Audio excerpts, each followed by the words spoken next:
Hallelujah, praise the Lord. ప్రభు అయిన యేసుక్రీస్తు నామమున మీకు శుభాశీస్సులు తెలియజేస్తూ ఉన్నాం.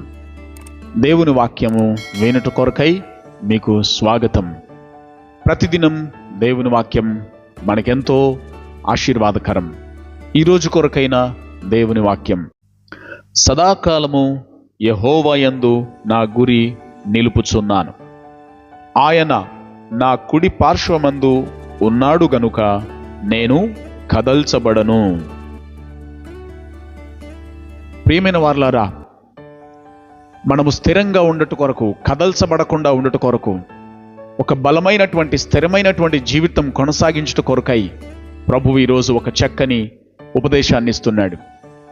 నీ జీవితంలో ఏ పరిస్థితికి కూడా కదలబడకుండా, కదిలిపోకుండా, చెదిరిపోకుండా సమస్యలు, కరువులు, మనస్పర్ధలు, గొడవలు, సామాజిక ఇబ్బందులు, విశ్వాస పోరాటములు, ఎన్నో రకాలైనటువంటి అవమానములు, ఇంకా చెప్పాలంటే పేదరికము, నష్టాలు, కష్టాలు ఇలాంటివి వచ్చినప్పుడు చాలాసార్లు మనము కృంగిపోతాం, చెదిరిపోతాం, కదిలించబడతాం.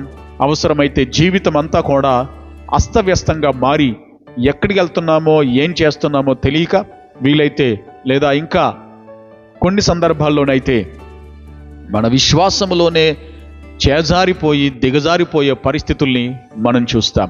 కానీ స్థిరంగా నిలబడి వేరుపారిన వారమై, బలపడిన వారమై ఉంటుట కొరకు ప్రభువు ఈరోజు వాగ్దానం చేస్తున్నాడు. అదేంటంటే, మనము యెహోవా యందు గురి నిలపాలి, ఆయనను గురిగా పెట్టుకోవాలి, ఆయన మీద మన దృష్టి ఉంచాలి, ఆయన వైపు చూస్తూ సాగిపోవాలి. ఒక పరుగు పందెంలో పరిగెత్తే వ్యక్తి తన గురి, లక్ష్యం, గమ్యం మీద పెట్టి పరిగెత్తుతారు.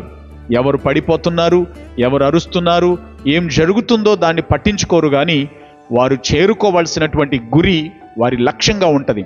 అట్లాగే నీ జీవిత ప్రయాణంలో కూడా యెహోవాను నువ్వు గురిగా పెట్టుకున్నట్లయితే దేవుణ్ణి చేరుకోవడం, ఆయన సన్నిధిని పొందుకోవడం, ఆయన కృపలో ఉండడం, ఆయన యొక్క మహిమను చూడడం, ఆయన ద్వారా దీవించబడడం నీకు ప్రధానమైనటువంటి లక్ష్యముగా, అదే నీ గురిగా నువ్వు కలిగి ఉన్నట్లయితే నువ్వు కదిలిపోవు, నీ అడుగులు జారవు, నీ జీవితం చెదిరిపోదు, నీవేమాత్రం కూడా కదిలింపబడవు.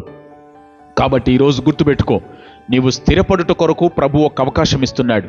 నీ జీవితంలో ఒక స్థిరత్వం, ఒక స్థిరమైన నిర్ణయం, ఒక స్థిరమైన పని, ఒక స్థిరమైన జీవన విధానం ప్రభువు నీకు ఇవ్వబోతున్నాడు. అయితే నీవేం చేయాలి?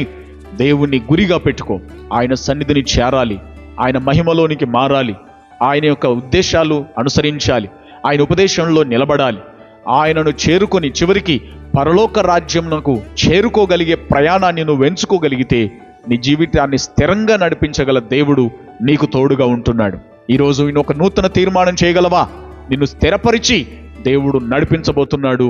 నీ అడుగులు జారవు, నీ జీవితం ఏమాత్రం కూడా వెనుకకు వెళ్ళదు, నీ యొక్క పరిస్థితులు ఏమాత్రం కూడా అస్తవ్యస్తంగా మారవు. నీవు దేవుని లక్ష్య పెట్టుకొని, దేవుని యందు గురి పెట్టుకొని, దేవుని సన్నిధే నీ గురిగా సాగిపో. ప్రభు నిన్ను స్థిరపరిచి ఒక స్థిరమైన జీవితాన్ని ప్రారంభించబోతున్నాడు. ఆ విధంగా దేవుడు నిన్ను దీవించునుగాక. మహోపకారివైన మా తండ్రి, మీ సన్నిధి కొరకై స్తోత్రం. అయ్యా, మానవ జీవితంలో ఎన్నోసార్లు ప్రయత్నించి ఓడిపోతున్నాం, జారిపోతున్నాం, కదిలిపోతున్నాం, చెదిరిపోతున్నాం, బలహీనమవుతున్నాం. కానీ ఈరోజు మాకిచ్చిన వాగ్దానం కొరకై స్తోత్రం నాయనా. మీరు మమ్మల్ని స్థిరపరుస్తానని, మా అడుగులు జారవని, మేము కదిలింపబడమని ఈరోజు మాకు మాట ఇచ్చినందుకు స్తోత్రం.